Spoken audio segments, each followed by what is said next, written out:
네, 경제합시다 시간입니다. 앞서 보셨듯이 올해는 총격 사고가 있긴 했습니다만 미국 슈퍼볼은 늘 광고 대전의 현장입니다. 가장 비싼 광고를 하는 기업이 그해 대세처럼 인식됐는데 올해는 누가 주인공이었을까요?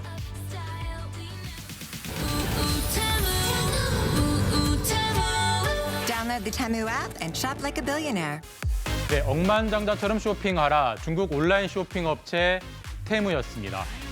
9.99달러 토스터기, 99센트짜리 안경테 등 압도적으로 싼 값을 강조했는데 정작 광고비는 압도적으로 비쌌습니다. 30초에 대략 93억 원, 초당 3억 원이었습니다. 슈퍼볼 중에 테무 광고는 5번 송출됐습니다. 지난해 테무는 미국 온라인 광고비로 2조 3천억 정도를 썼습니다. 안드로이드와 아이폰 모두 쇼핑 앱 1위를 차지했습니다. 아마존은 5위였습니다. 쉬인부터 알리까지 중국의 온라인 쇼핑 3사는 지난해 미국에서 온라인 광고비 5조 원을 썼습니다. 인해 전술에 빗대 이른바 쩐해 전술이란 말이 나옵니다. Items that were like maybe under $10 and on Amazon they'll be like 30. 이 미국 소비자의 말처럼 중국 앱의 극초저가 전략에 아마존은 긴장하고 있습니다. It's also frighteningly addictive. Once you install the software, you're immediately in the running to win vouchers worth $200. 한국도 다르지 않습니다. 테무 앱은 지난달에만 200만 건 넘게 새로 설치됐습니다. 쇼핑 앱을 통틀어서 압도적 1위입니다.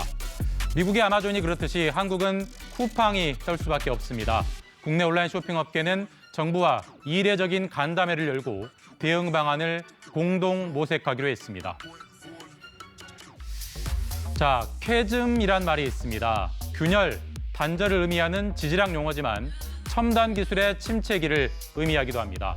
초창기에 살 사람 다 사고 나면 성장세가 확 꺾이는 현상, 요즘 딱 전기차가 쾌즘입니다. 이 단계를 넘어서야 대중화가 가능한데 중국산 전기차가 쾌즘 넘게 한몫할 수도 있을 듯합니다. 주목받는 회사는 중국 비아드입니다.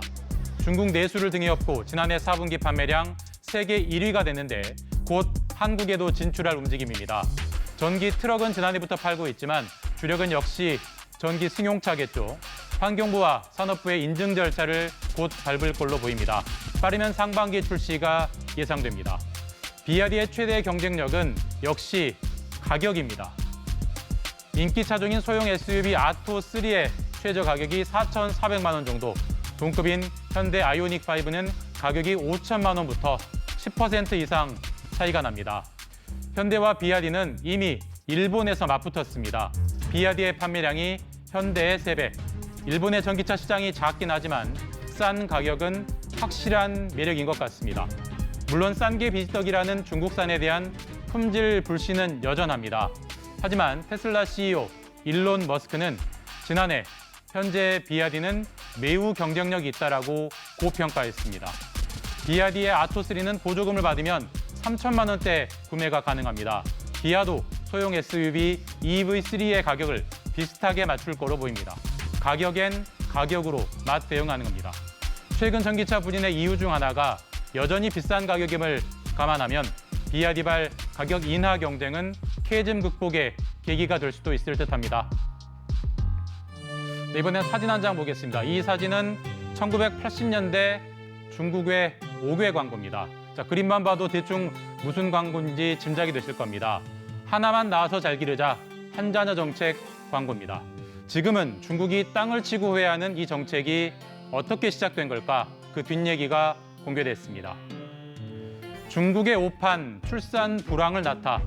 한자녀 정책의 기원을 추적한 14일자 월스트리트 저널입니다.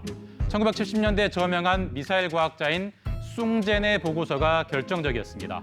로켓 궤적 계산 모델로 인구 추이를 예측했는데 3명 수준인 당시 출산율이 지속되면 2080년 중국 인구 40억 명을 넘을 거라고 경고합니다. 충격을 받은 덩샤오핑 등 당시 지도부가 1980년 9월 한자녀 정책을 공식화했다는 겁니다. 그러나 인간의 행동적 특성을 오판했다는 게 월스트리트저널의 분석입니다. 경제 여건이 좋아지면 출산율은 저절로 낮아질 텐데 하나만 낳으라가 각인되면서 출산 자체를 꺼리게 됐다는 겁니다. 2016년 한자녀 정책을 폐기한 뒤에도 변화가 없었던 이유라는 겁니다.